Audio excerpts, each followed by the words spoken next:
Peter B. Collins, News and Comment. It's Wednesday, September 6, 2017. As Trump passes the hot potato called DACA back to Congress, which has been unable to deal with it for years, we see some interesting flip-flops. Not just Trump, but Democrats who used to oppose it, and Republicans who say it's worth preserving. So it's interesting how times and leadership shifts can cause people to reevaluate their positions and make dramatic changes. And with the announcement by the Trump administration, fronted by Jeff Sessions yesterday, that he's going to force Congress to deal with an issue that for 16 years it has been stymied by, is really fascinating. And I also consider it crass and cynical exploitation of over 800,000 young people, and their futures are now completely on hold until the political wrangling is resolved. But I think it's important to be fair about how all this got to where we are.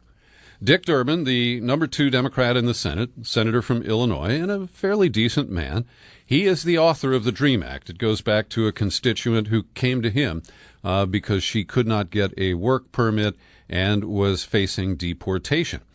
And what has evolved to this point is that people see DACA and this group of dreamers as a point of leverage. Their fate can be used to try to force through legislation that otherwise can't make it. And Lindsey Graham put it, as he posed in a news conference with Durbin yesterday, the process of taking care of the kids will be a negotiated process. There are a lot of people who believe that a good marriage would be border security and the DREAM Act. So, presumably, that includes Trump's misguided idea to build a wall and the efforts that he has put into his executive orders, limiting immigration, they say temporarily, but who knows how long the Muslim ban will remain in place. And so the Republicans see the opportunity to pass really ugly immigration elements by sugarcoating it with the DREAM Act. And as I mentioned, Democrats are flipping as well. The biggest fish on the dock is Jon Tester. And he is a big man. He's a Montana senator and a farmer. He flaked on me. I was in Missoula, Montana in 2008 doing a live radio broadcast for my syndicated program. He was invited on the show. He confirmed, and then he just didn't show up. I'm not bitter, Senator Tester, but I do have a memory. Anyway, back a few years ago, when the DREAM Act was first proposed and it was passed by the House in 2010, when it got to the Senate, there were 5 Democrats who voted no, and a 6th who said he skipped the vote but would have voted no. That is Joe Manchin from West Virginia. But Jon Tester was joined by people who lost, Kay Hagan of North Carolina, Mark Pryor of Arkansas, and 2 senators who have retired since, Ben Nelson of Nebraska and his former colleague from Montana, Max Baucus. Now, Jon Tester has had a change of heart. Back in 2010, he said, illegal immigration is a critical problem facing our country, but amnesty is not the solution. I do not support legislation that provides a path to citizenship for anyone in this country illegally. But yesterday, because I suppose Trump is in the White House and maybe Tester sees a path to a deal, he said America's immigration system is badly broken, needs fixing, but breaking a promise to these children, who are here through no fault of their own, is not the solution. Congress must work together, Democrats and Republicans, to secure our borders, crack down on folks illegally entering our country, and provide a way forward for innocent kids. Well, welcome to the progressive side, Senator Tester. Then there's Joe Donnelly. Nobody has ever accused this Indiana senator of being a progressive. He's nominally a Democrat. He voted against the DREAM Act when he was a member of the House in 2010, and he's up for re-election next year, so he has reversed course. And Claire McCaskill, the Democratic senator from Missouri, voted against a version of the DREAM Act in 2007, but had a change of heart based on a Bible verse in 2010, and yesterday she hammered Trump, taking young people who were brought here through no fault of their own and have never known another country, kicking them out of America, is as dumb as it is counterproductive. Now, let's also be fair. St. Bernie Sanders voted against the carefully crafted compromise immigration bill in 2007 that would have created a pathway to citizenship for 12 million illegals. He joined with Jeff Sessions to kill that bill, and he paid a political price when this was brought up in the Democratic primaries last year.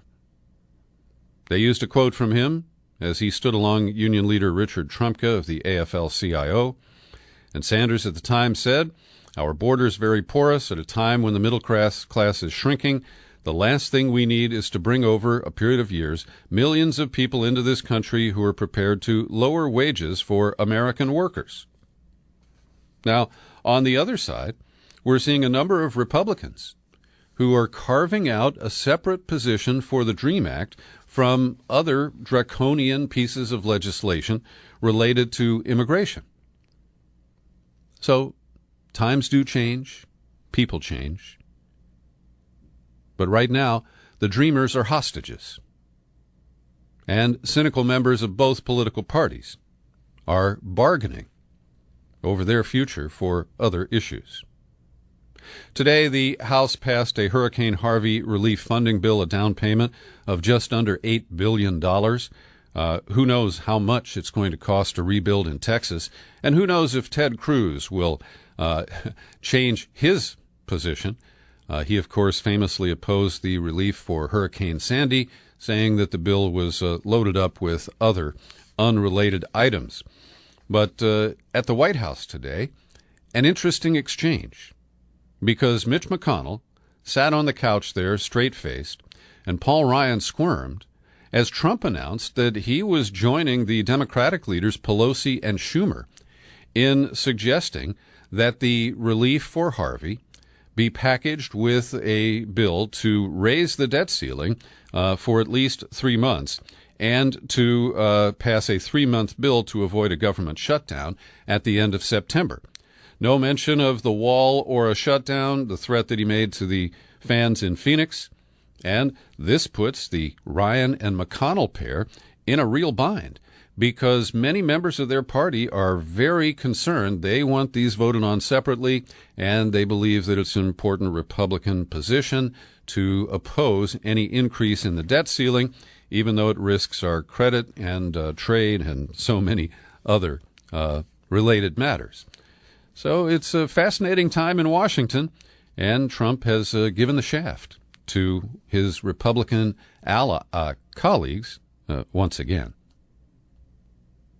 Meanwhile, some Republicans are also breaking ranks, and a group of them have filed briefs today urging the Supreme Court to rule that extreme political gerrymandering violates the Constitution. Now, this is one of the central elements of corruption of our political system right now. And let's be fair, when Democrats were in power, they used the every 10-year process of redrawing districts for Congress based on the most recent census to advance their interest and to grab as many seats as they could. So Democrats aren't clean on this issue. But I'm pleased to say that McCain of Arizona, Governor Kasich of Ohio, Bob Dole, the former Republican Senate leader, John Danforth, the former senator from Missouri, Lugar, the former senator from Indiana, Alan Simpson, former senator of Wyoming, and Arnold Schwarzenegger, former movie star and a former governor of California. And, you know, I don't think much of Arnold Schwarzenegger as a political leader. He really fucked up California when he fell into the recall and accidentally became governor just because everybody knew his name. And he had really 3 achievements. One was the climate change bill, AB 32. A second was a change in the primary process called the Top 2, which I think has generally worked out pretty well. And his third achievement was to pass a referendum that took redistricting away from the legislature and put it in the hands of an independent commission. That is the way it should be done across the country. And I will always give credit to Arnold Schwarzenegger for joining Common Cause, the activist group, to pass that law here. So I am dubious. I do not think that the Roberts Supreme Court, with the addition of Neil Gorsuch, will find that gerrymandering is political or unconstitutional. The case is based on Wisconsin and what happened there after Republicans gathered complete control of the state. So I'd love to see this happen. I hope I'm wrong in my doubts. Bob Menendez is I think he's corrupt. I think it's fair to say. He's been in the United States Senate from New Jersey, which is hardly a state where virtue reigns for either party. He went on trial today in a public corruption case related to alleged bribes that he took from his buddy, a Florida eye doctor named Solomon Melgen. And Melgen gave him hundreds of thousands of dollars in campaign contributions. He flew him to his private resort in the Dominican Republic. I'm not seeing any elements of allegations of sexual improprieties, but those appear to have been snuffed out. There were substantial, credible allegations that surfaced that Menendez was serviced by prostitutes, including one who may have been underage, when he partied in the Dominican Republic with his pal, Dr. Sal. The prosecutor said this case is about a corrupt political who sold his Senate office for a life of luxury he could not afford. Menendez went to bat for Dr. Melgen to the highest levels of our government for many years, because Melgen gave Senator Menendez access to a life that reads like a travel brochure for the rich and famous. This is what bribery looks like. So it remains to be seen how a jury in New Jersey will find these allegations and whatever evidence is presented against their Senator Menendez. Also on the bribery front, Hollywood mogul producer Arnon Milchan has been interviewed by Israeli detectives in London in relation to the claims that he bribed Benjamin Netanyahu, the Prime Minister of Israel. Now, he was interviewed, quote, under caution, reports The Guardian, and I don't know what that means except to suggest that he might be a suspect in the case. It's called Case 1000, based on reports that he has admitted that he'd given Netanyahu and his wife gifts including cigars, pink champagne, and jewelry. And Milchan has denied that this was a part of any quid pro quo. He just loves the Netanyahus, and he's rich, so he gives them little baubles and things like that. The other case, there are three of them all told, against Netanyahu, is related to the planned government purchase of submarines from Germany. And over the weekend, on Sunday, the Israeli police arrested David Sharon, Netanyahu's chief of staff until 2016, a former head of the Israeli Navy, a former naval commando leader, and a former minister. So this case is gaining momentum, and with these arrests, it appears that they may be able to build testimony that implicates Netanyahu personally. We will wait and see. Across the Israeli barrier, that big wall between the West Bank and Israel, the leader of the Palestinians, Mahmoud Abbas, is cracking down on dissent in a really powerful way. Palestinian security forces arrested one of the most prominent human rights activists in the occupied territories after he criticized the arrest of a Palestinian journalist in a Facebook post. Issa Amro, who lives in the southern West Bank city of Hebron, is the highest-profile victim of a growing campaign by Abbas against journalists and dissent on social media. Amro is the founder of Youth Against the Settlements, which has long documented alleged abuses by the Israeli military and settlers in Hebron. He was already facing charges in an Israeli military court for his activism. According to Amro's brother, the activist was summoned by Palestinian security forces after posting on his Facebook account about the arrest of the journalist Ayman Kawazme, who had called on the unpopular, increasingly autocratic Abbas to resign. And I'm really pained to see this kind of authoritarian effort to squelch any kind of dissent. And I think that it's just another indication that it's time for Abbas to step down. Every day I like to pause for a second when I remember and thank the people who support my work with your subscriptions to the Peter B. Collins podcast. Sammy Grigo just recently renewed the annual subscription. Thank you, Sammy. Also, Steve Wazinski, Judy Holloway, Linda Gray. They kick in $5 a month to help pay the bills here. I also want to thank Joe Carson, who made an extra contribution to help with the technical upgrades here at the Secret Studio, which we hope to get completed in the next week or two. You can become a subscriber, too. Come on over to peterbcollins.com. You click on the menu, pull it down, click on Become a Subscriber, and there are options. Hopefully you can find one that fits your budget and the level of support you'd like to offer. Nikki Haley, the UN ambassador, has been rattling her sabers about North Korea. I don't know if she got new sabers or just decided to rattle them in a different direction, but yesterday she started picking on Iran. And it appears there's this orchestrated effort inside the Trump administration to set the stage for Trump to announce that he is withdrawing from the six-nation deal with Iran over its nuclear intentions. Haley raises critical questions about the deal. Trump himself told the Wall Street Journal a couple of months ago, in July, that he's ready to say that Iran isn't meeting its commitments.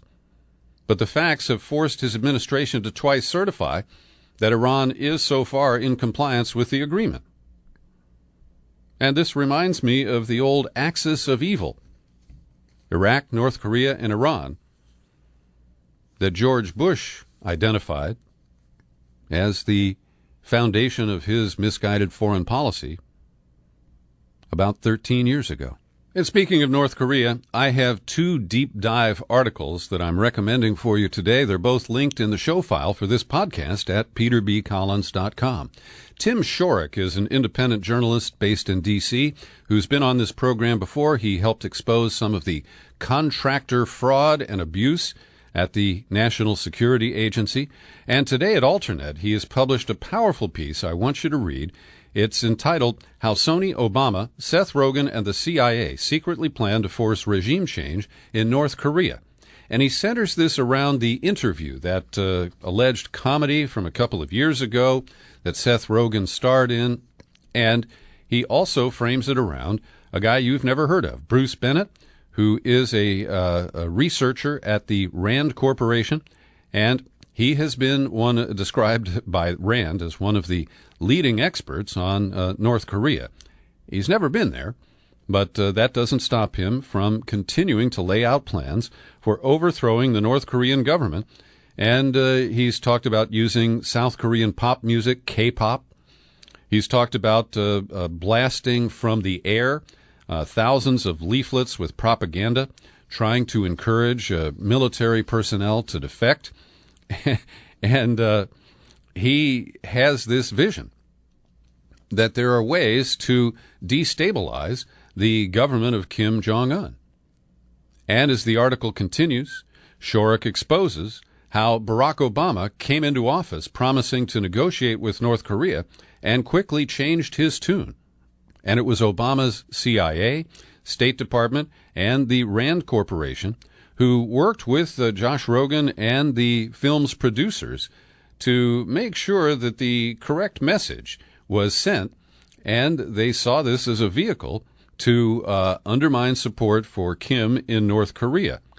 Now, it was such a bad movie. I forced myself to watch it, and it was terrible. It just was. But in the article here, Shorrock discusses how the movie company Sony invited advice from the U.S. government because I think I called Rogan Josh, that's his brother, Seth Rogen, had an ending for the film where Kim Jong-un was assassinated, and with special effects, his face just kind of melted and I think dripped on the floor. I didn't see that because it wasn't included in the final cut of the film, but that is how it is described.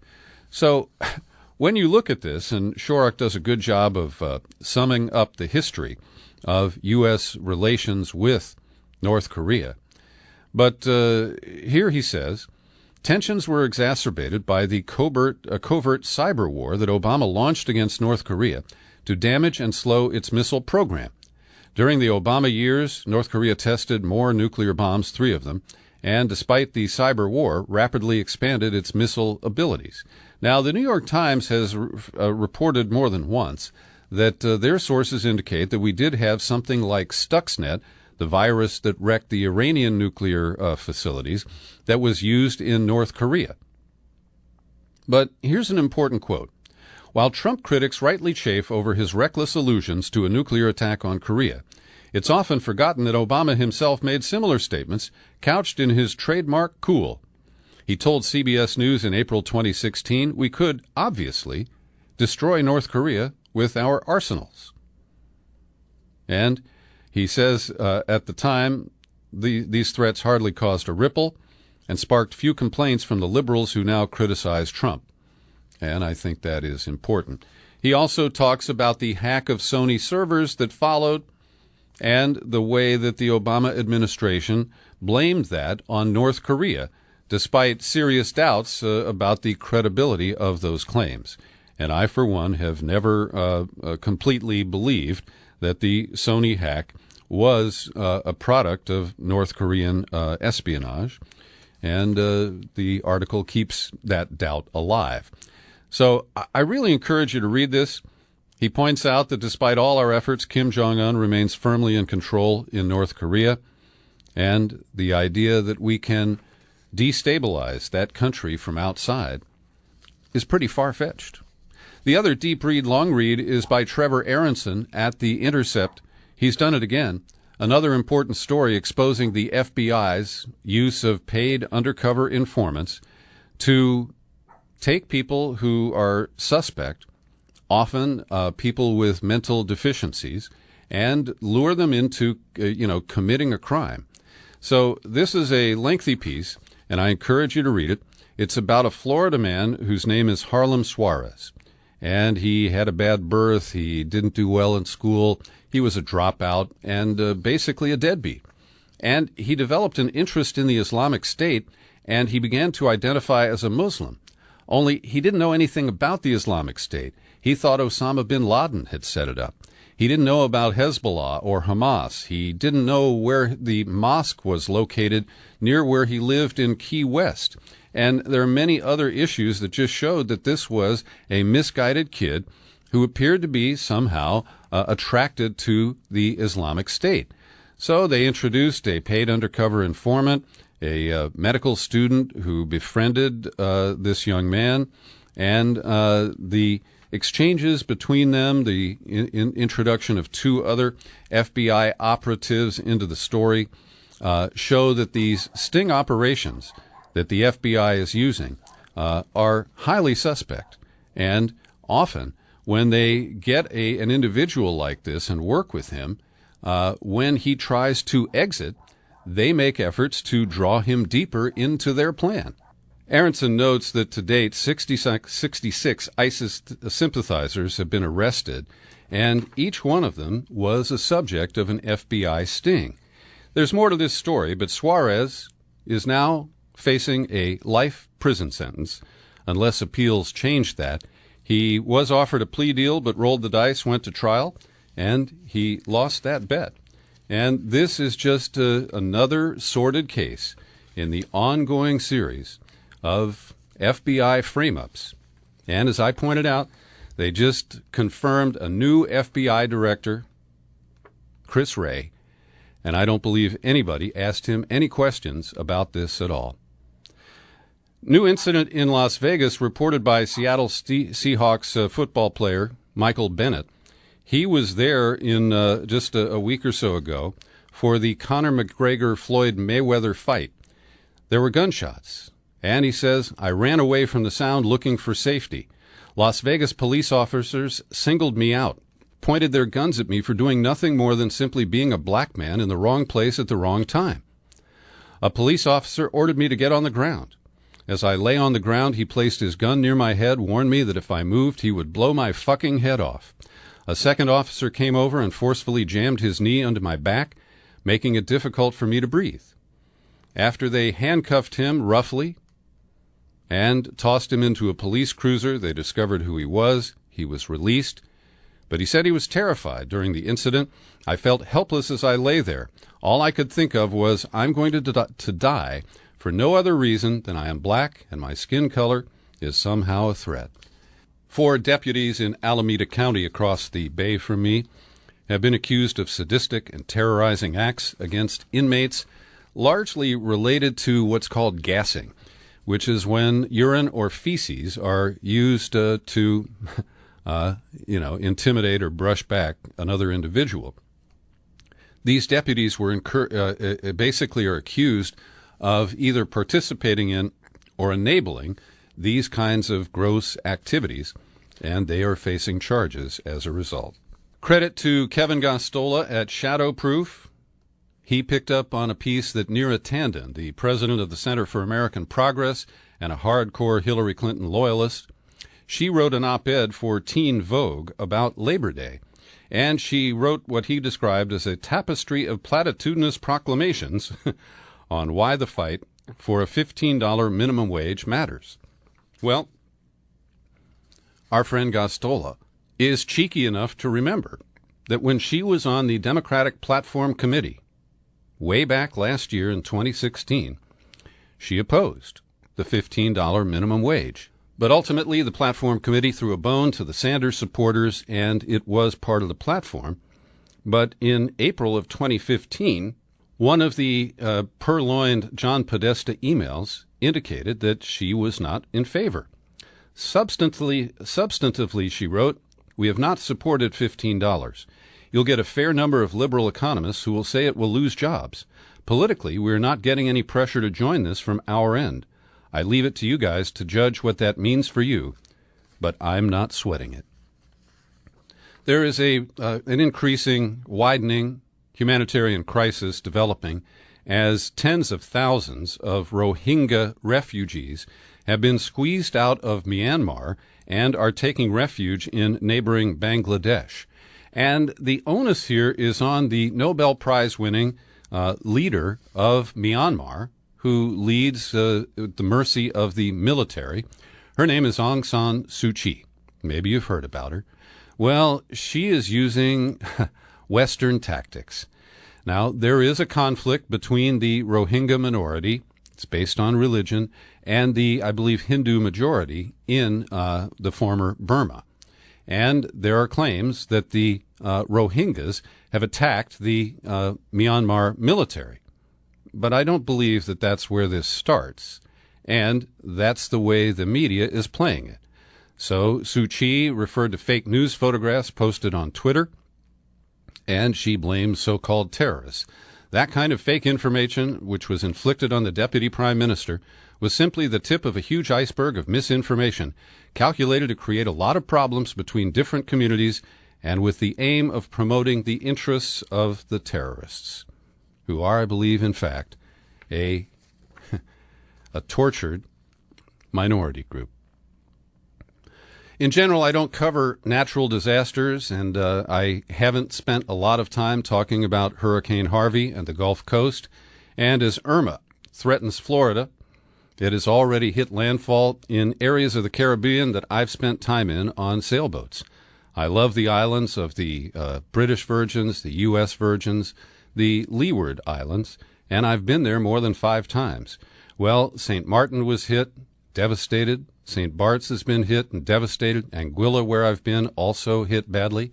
And I'm just praying, because I don't pray much. I don't believe in prayer, really.